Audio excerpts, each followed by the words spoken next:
నమస్తే అమ్మా. శ్రీమాత్రే నమః. జయప్రద గారు. ఇప్పుడు మనకి మనున్న ఇంట్లో అన్ని గదులు వేరు, పూజ గది వేరు. సాధారణంగా పూజ గదిలో దేవుడు ఉంటారు కాబట్టి చిన్న చిన్నవి అటు ఇటు ఏమైనా జరిగినా దేవుడు చూసుకుంటాడులే అంటూ ఉంటారు. దాన్ని పెద్దగా తప్పుగా కూడా ఎవరు పరిగణించరు కదా! అవును. కాకపోతే కొంతమంది దగ్గర నేను విన్నాను. పూజ గదిలో ఉన్నప్పుడు చనిపోయిన వాళ్ళ ఫోటోస్ పెట్టకూడదు. లేదనంటే పటాలు కూడా ఒక దిక్కు వైపు పెట్టుకోవాలి. దీపారాధన ఇలా చేయాలి. ఇలా రకరకాల నియమాలు, నిబంధనలు ఉంటాయని కూడా నేను విన్నాను. హ్మ్. అది నిజమేనా? సాధారణంగా చేసే తప్పులేంటి? పూజ గది లేకుండా ఇల్లు కట్టుకోవడం. హ్మ్. అది పెద్ద తప్పు. అన్ని బ్రహ్మాండంగా లగ్జరీస్ విల్లాసు అన్నీ కడుతున్నారు గానీ, ఒక పూజకంటూ ఒక మంచి గది కట్టట్లేదు. అది పెద్ద ముఖ్యమైన తప్పు. అంటే పూజ గది పెట్టడానికి ప్లేస్ ఉండట్లేదు కాబట్టి ఏదో ఒక చిన్న కబోర్డ్‌నో, లేదంటే అక్కడున్న చిన్న ప్లేస్‌నో దాన్నే పూజ చేసుకునేలాగా వాడేస్తున్నారు. అలా వాడకూడదా? వాడకూడదు. సెపరేట్‌గా రూమ్ ఉండాలా? ఉంటే చాలా మంచిది. ఓకే. ఉండాలి కూడా. ఒక రూమ్ చేసి ఉండాలి. ఎందుకంటే భగవంతుడికంటూ ఒక నిర్ణయం. ఇప్పుడు భగవంతుడి దగ్గర మనం అన్ని బాధలు చెప్పుకుంటున్నాం. అన్ని కోరికలు కోరుకుంటున్నాం. మరి వారికంటూ ఏ స్థానం ఇచ్చాం మనం? ఆయన ఒక చిన్న అట్టపెట్టెలోనో, కబోర్డ్‌లోనో ఏదో ఒక అటక మీదో పెట్టినట్టుగా కాదు కదా! మంచిగా వివరంగా చిన్న రూమైనా కట్టాలి. ఆ రూమ్‌కి తలుపుండాలి అండి. సో, మనం గుళ్ళో ఏ టైంలో గుడి తలుపు తీస్తారో, అలా మన ఇంట్లో కూడా ఆ టైంలో ఆ తలుపు తీసి పూజ చేసుకోవాలి. ఏ పూజైనా చేసుకోండి. నచ్చిన పూజ చేసుకోండి. అష్టోత్తరాలు చేయాలా, సహస్రనామాలు చేయాలని అనట్లేదు. దీపం వెలిగించాలి ఇంట్లో ఖచ్చితంగా. ఖచ్చితంగా. ఎప్పుడు పడితే అప్పుడు వెలిగించే వాళ్ళని కూడా చూసాం. అలా కాకుండా కొన్ని టైమింగ్స్ ఉన్నాయి కదా వీళ్ళకి. గుడిలో అన్నాగా మనకెలా చేస్తామో, ఇంట్లో కూడా అలా చేస్తే ఇల్లు కూడా ప్రశాంతమైన వాతావరణం వస్తాయి. ఒక దీపం వెలుగనేది ఇంటికి ఒక పాజిటివ్ ఎనర్జీ తీసుకొస్తుంది. అంటే సానుకూలంగా జరిగే అన్ని పనులు కూడా సవ్యంగా జరుగుతాయి. చాలామంది పొద్దున్న లేస్తారు. ఎలా పడితే అలా వెళ్తారు. వాళ్ళకి ఏవి జరిగితే అవి జరుగుతున్నాయి. శుభశకునాలు చూసుకోరు. ఏమి చూసుకోకుండా వెళ్తూ ఉంటారు. ఒకరోజు బావుంటది, ఒకరోజు బావుండదు. అన్ని రోజులు మనం కాదుగా హ్మ్. బావుండడానికి. ప్రతి మనిషి ఇంట్లోంచి బయటికెళ్ళి తిన్నగా సాయంత్రం ఇంటికి గ్యారంటీగా వచ్చేస్తాడని నమ్మకం ఉందా? ఉండదు. కానీ భగవంతుని ప్రార్థన చేసి వెళ్ళడం వల్ల ఆ నమ్మకం అనేది సంకేతాలు మనకి అంటే తెలుస్తాయి. ఇవాళ కొంచెం డే బాలేనట్టు జాగ్రత్తగా ఉండాలి అనే ఫీలింగ్ మనకు తెలుస్తుంది. ఓకే. అందుకని ముఖ్యంగా తెలుసుకోవాల్సిందేంటంటే దేవుడికంటూ ఒక నిర్దేశమైన ఒక రూమ్ ఉండాలి. లేకపోతే ఒక కబోర్డ్‌లో పెట్టిన ఆ కబోర్డ్ దగ్గర మనం కూర్చొని పూజ చేసే విధానం ఉండాలి ఎప్పుడు కూడా. ఎప్పుడు కూడా నిలబడి చేయకూడదు ఏ పనైనా. నిలబడి చేయడం వల్ల దానివల్ల వచ్చే ప్రభావాలు కొంచెం ఎక్కువగా ప్రతికూల శక్తులు ఎక్కువగా ఉంటాయి. అంటే నెగెటివ్ ఎనర్జీస్ ఎక్కువగా ఉంటాయి. ఇప్పుడు పూజ గదిలోకి వెళ్ళినప్పుడు చాలామంది నుంచుని దండం పెట్టుకుంటూ ఆ! ఉంటారు కదా!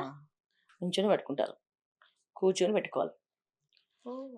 ఆయన దగ్గర చక్కగా కూర్చొని ఇప్పుడు పెద్దవాళ్ళ దగ్గరికెళ్ళామంటే వాళ్ళ దగ్గర నించొని మాట్లాడం కదా! జస్ట్ వాళ్ళ దగ్గర ఇలా కూర్చొని నెమ్మగా ఆయన ఆయన పాదాల దగ్గర కూర్చొని, స్వామి ఇది జరిగింది. ఇలా ఇలా అయింది అని చెప్తుంటాం. అలాగే ఒక బాస్ దగ్గరికెళ్ళినప్పుడు కూడా ఏం చేస్తారు వీళ్ళు చేతులు కట్టుకొని, సార్ హ్మ్. ఇది జరిగింది, ఇది జరిగింది చెప్తే సార్‌కి చెప్తారు. అండి. భగవంతుడి దగ్గరికెళ్ళినప్పుడు మాత్రం ప్రశాంతంగా కూర్చొని, దేవుడి దగ్గర దీపం వెలిగించి, మానసికంగా మనకి ఏదొస్తే అది చదవడం. లేకపోతే దీపం వెలిగించి దీపంలో కాస్త మనకొచ్చిన ఏవైతే 4 శ్లోకాలొచ్చో, 4 మంత్రాలొచ్చో చేసుకోవడం. ఏవి రావంటే పర్లేదు. దీపం వెలిగించండి, చక్కగా పుష్పాలు పెట్టండి, ఓ 2 పళ్ళు నైవేద్యం పెట్టండి అక్కడ, బయటికి రండి. ప్రశాంతంగుంటుంది. కానీ చాలామంది పూజ గది లేకుండా చేయడం ఒక తప్పైతే, రెండో తప్పేంటంటే పూజ చేస్తూ ఫోను మాట్లాడుతూ ఉంటారు. నేను పూజ అవును. చేస్తున్నా. జాగ డిస్టర్బ్ చేయకు. దీపం పెడుతున్నా, దీపం వెలిగిస్తున్నా, హ్మ్. అగరబత్తి వెలిగిస్తున్నా అని దాని ప్రతీదీ ఫీడ్‌బ్యాక్ ఇస్తూ మాట్లాడుతుంటారు. అది చేయకూడదు. ముఖ్యంగా ఏంటంటే, ఎక్కడికి వెళ్తే ఆ యాత్రకు వెళ్తే ఆ యాత్రలో అక్కడ ఏవో దేవుడి ఫోటోలు తీసుకొచ్చి, ఆ ఫోటోలు తెచ్చి పెట్టేసుకుంటుంటారు. అవి పెట్టకూడదు. అవును. తర్వాత ఎవరైనా ఏదైనా ఇస్తే కొని తెచ్చి దేవుడి రూమ్‌లో పెడుతుంటారు. హ్మ్. ఎవరైనా ఇచ్చారు, ఇది పనికొస్తది దేవుడిని పెడదాంలే అని చెప్పి దేవుడిని పెట్టేస్తుంటారు. అలా పెట్టకూడదు. దేవుడు రూమ్‌లో అంటే మన ఇంటికి సాత్వికంగా అన్ని పనులు పాజిటివ్ ఎనర్జీతో జరగాలంటే కొన్ని ముఖ్యమైనవి ఏంటి పెట్టుకోవాల్సినవి. ఏంటంటే శివ కుటుంబం. కాదు మేము వైష్ణవ సాంప్రదాయం పాటిస్తామంటే చక్కగా రాముల వారి కుటుంబం. ఏండి రాముల వారి కుటుంబం మొత్తం ఫోటోలు మనకి రామ పట్టాభిషేకం ఫోటో ఉంటుంది. దాంట్లో అన్నీ వస్తాయి. అందరు దేవతలొస్తారు. అది పెట్టుకోవాలి. లేదు మేము 2 పాటిస్తామంటే చక్కగా రామ పట్టాభిషేకము, శివ కుటుంబంతో ఉన్న ఫోటోలు 2 పెట్టుకోవాలి. అంతే. నాకు మీరు చెప్తుంటే ఇంకొకటి డౌట్ కూడా వచ్చిందండి. ఇది కూడా నేను విన్నాను. పూజ గది అనేసరికి చాలా మంది దేవుళ్ళు, దేవతలు ఉన్నారు కాబట్టి అందరి ఫోటోలు పెట్టేస్తూ ఉంటారు. అలా పెట్టకూడదు. ఏదో ఒకటి అంటే ఇంటి దైవం కావచ్చు, కుల దైవం కావచ్చు, వాళ్ళ ఫోటో పెద్దగా ఉండి, మిగతాయి అన్నీ చిన్న చిన్నగా పెట్టుకోవాలి. అంతే తప్ప పూజ గది ఉంది కదా అని చెప్పి మొత్తం అన్నీ పెట్టేయకూడదని నేను విన్నాను. నిజమేనా ఇది?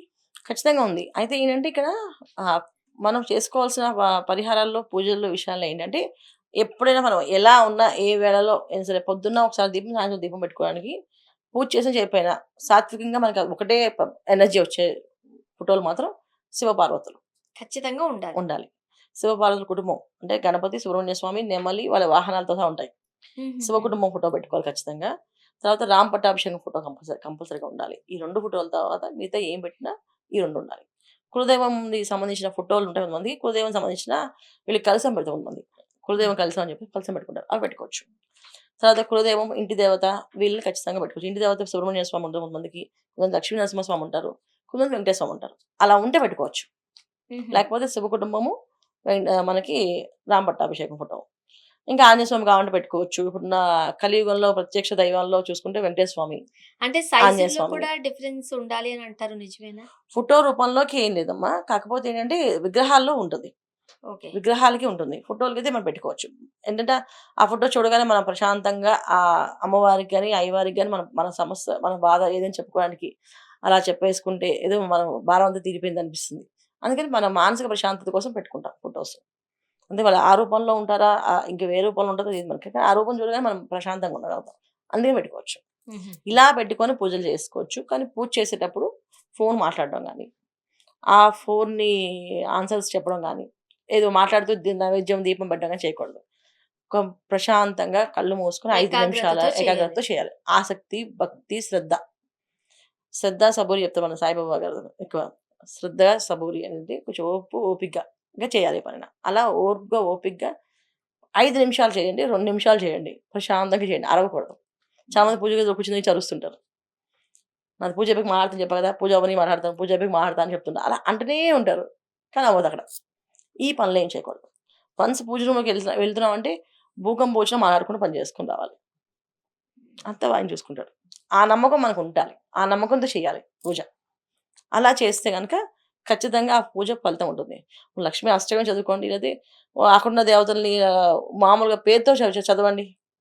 అండి. భవానీ శంకరుడు అని చెప్పేసి, శివపార్వతులని చెప్పేసి, శివపార్వతి నమః అని చదువుకోవచ్చు. భవానీ శంకరుడే నమః అని చెప్పి అనుకోవచ్చు. గోవింద గోవింద అనుకోవచ్చు. ఇవి మీకు రాకపోతే ఇవి చదవచ్చు. వస్తే అష్టోత్తరాలు చేయండి చక్కగా. సోమవారం, మంగళవారం, బుధవారం అన్ని వారాల్లో అష్టోత్తరాలు వస్తే చక్కగా చేసుకోవడం. నైవేద్యం పెట్టడము, దీపం వెలిగించడం ఇవి చేయాలి.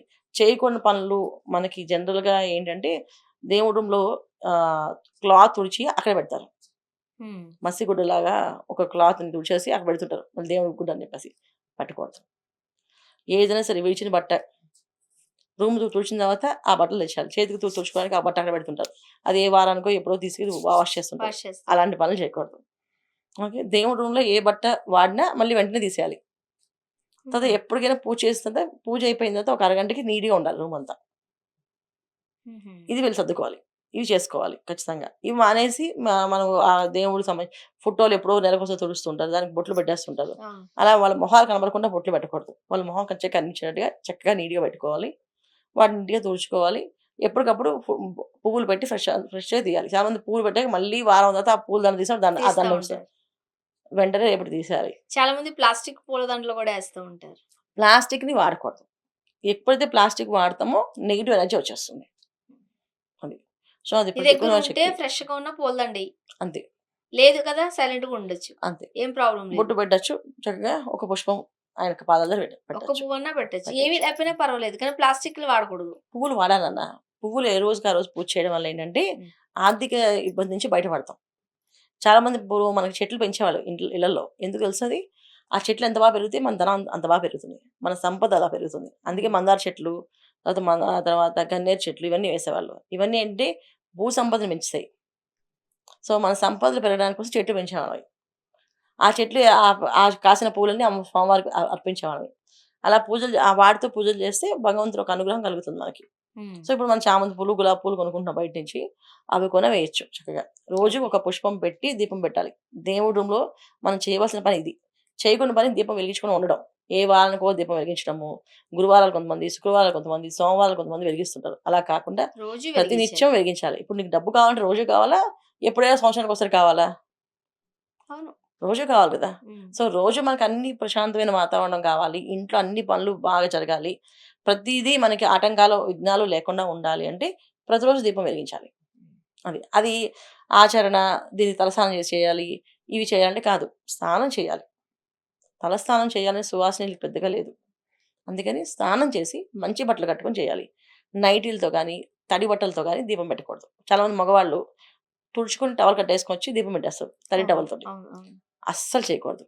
అది చాలా వాళ్ళకి అనర్థాలు తీసుకొచ్చేస్తుంది. పైగా మగవాడు దీపం వెలిగించడు. ఆడవాళ్ళే వెలిగించాలి.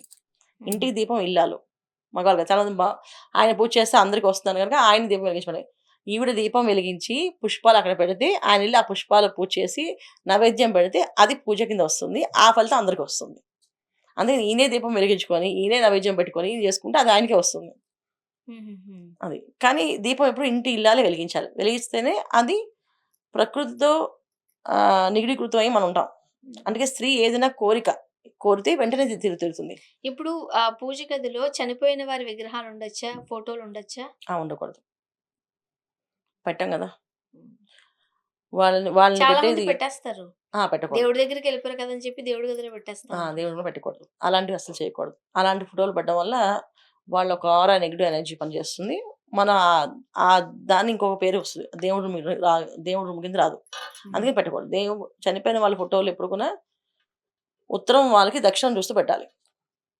ఇంట్లో హుహు. ఎక్కడైనా ఒక ప్లేస్‌లో వాళ్ళకంటూ ఒక స్థానం కల్పించి చూసుకుని ఎనక అది ఉత్తరం గోడకు పెట్టాలి. అది వాళ్ళు దక్షిణాన్ని చూస్తుండాలి. ఓకే. అంతే. సో, పెద్ద పెద్ద రెమెడీస్ ఏం కాదు. చిన్న చిన్న జాగ్రత్తలు. చిన్నవే చాలు నాన్న. ఈ అవును. చిన్నవే పాటిస్తే గదా! మనకి మంచి సరిపోతుంది. ఫలితాలొస్తాయి. పూర్వం అవే గదా పాటించేవాళ్ళు. అవును. ఇప్పుడు కొత్తగా రెమెడీస్ అంటే మీరు ఈ పూజ చేయండి. మీరు ఈ గుడికెళ్ళండి అంటే అది ఒక ఇన్ని బర్డెనే లక్షలు ఖర్చు అవుతుంది. పెట్టండి. ఖర్చు పెట్టండి. అంత అది అవసరం బావుంటుంది. లేదు. ఎప్పుడు డబ్బు బాగా ఉన్నప్పుడు చేసుకోవచ్చు.